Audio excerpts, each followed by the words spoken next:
Carpet Cleaning World members and YouTube followers.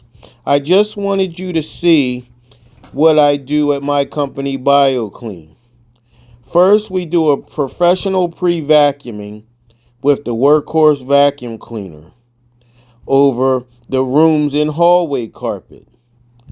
Then, as you'll see, we use this Eureka Easy Clean that not only cleans the top of the step, but it also cleans the riser of the step. Now, this is a very important method or cleaning tool. This is called the CRB, cross-rotating brush machine. What this does is it digs down deep into the fiber so you can get all the dust and dirt and germs you can't see. And this right here, of course, is the hot water extraction process with our water clearly over 200 degrees.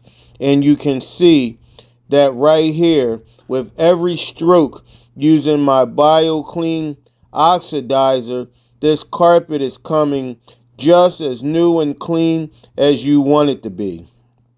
And now, this is a very important vital step. We have two air movers right here facing back to back, drying both sides of this hallway carpet. And as you see, I put them back to back so both of them will get evenly dried. Thank you for your time.